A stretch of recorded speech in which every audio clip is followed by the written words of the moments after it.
Hello everybody, I'm Craig. Welcome to the OAG, and I am addicted to hop-ups. Help me!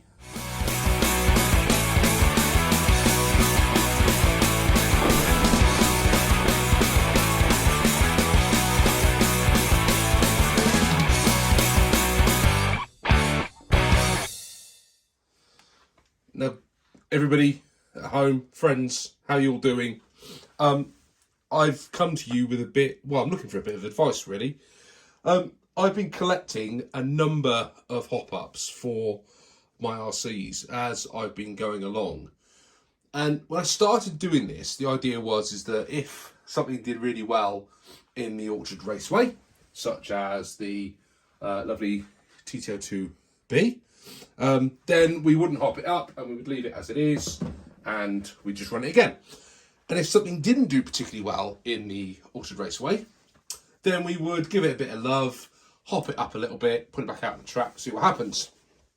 And so what I've done is I've got, for some of my RCs, quite a few hop-ups collected, like shocks and steering adjustment thingies and universal drive shafts, loads of high torque servo savers.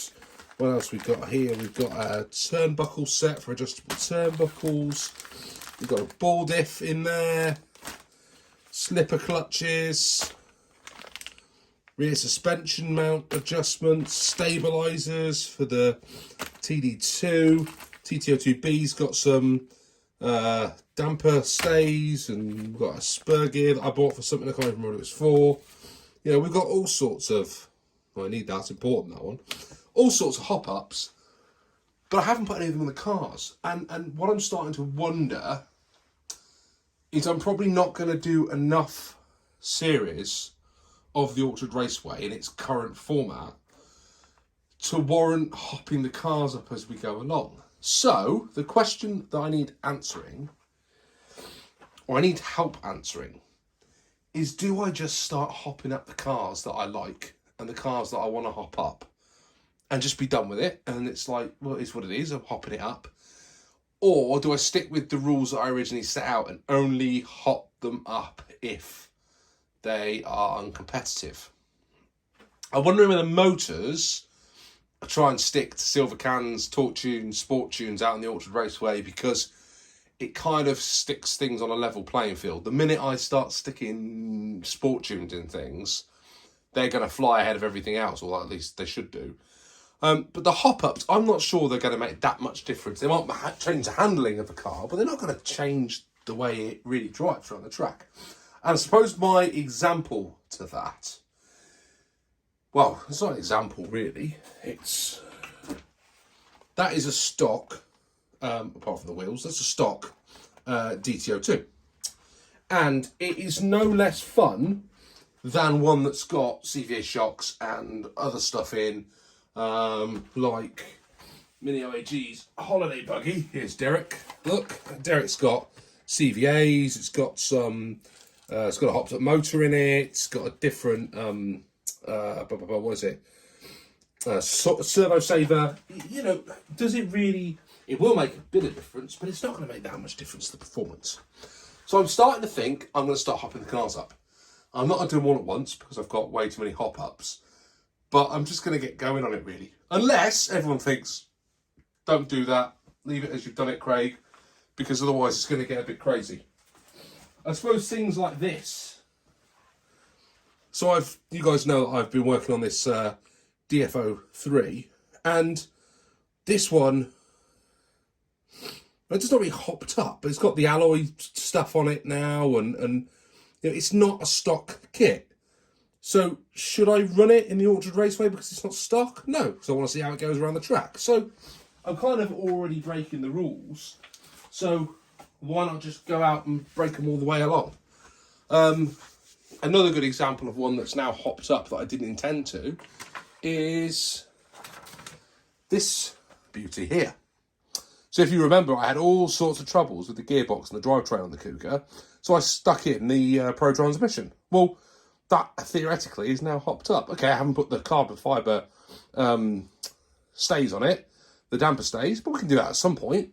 But that is now a hopped up car because I've started hopping it up.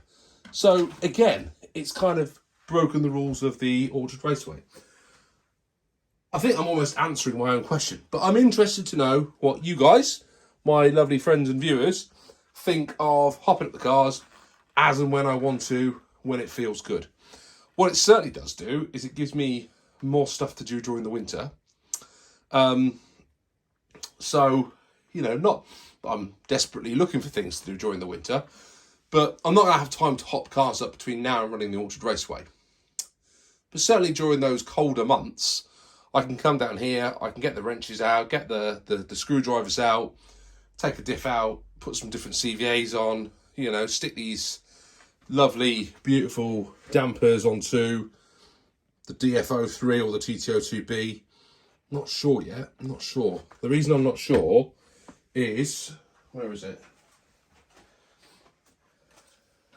This one, I've got some translucent blue shocks coming for this. Take these out and put those in. One of the viewers, I can't remember who it was, and I apologise for not remembering who it was, left me a comment on the OAG show and said, can't believe you didn't get the translucent shocks. And I thought, oh, I missed a trick there. So I ordered them on, where did I get them through? RC Mart was the only place that had them at a decent price, because on eBay it was frightening money. So they're on the way to go onto that chassis. But yeah, I'm waffling now. What do you guys think? Let me know your thoughts down below in the comments. Do you think I'm crazy? Do you think I should stick with my original principles? Did you like that idea? Or should I just be building cars with hop-ups included in them?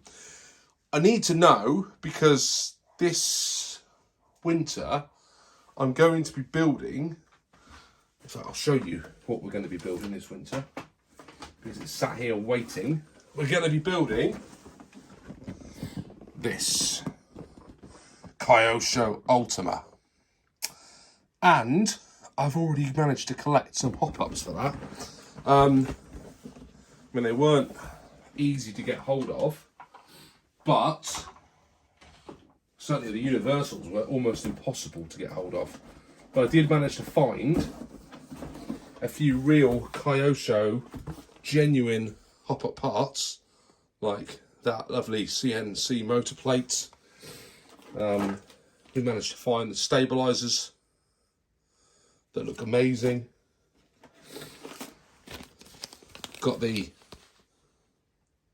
uprights, and also I managed to find a third-party set of universals. Apparently the drive shafts can pop out a little bit. I've also got some aftermarket wheels, so we can do something funky with the colours. So we're already having fun with that chassis, and I think this is the point that I'm trying to make, is I'd love to just put all that on as I'm building it, rather than building it, taking it apart, putting the parts back on it again. I've already got them, so why not install them? And I've got so many parts here that I actually had when I was building my DT2, but I haven't put them on.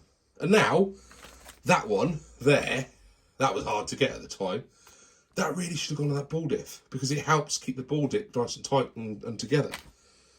Anyway, enough waffle. What do you think? Let me know in the comments. Thanks for watching. Sorry I've waffled a lot. But yeah, help me out, guys.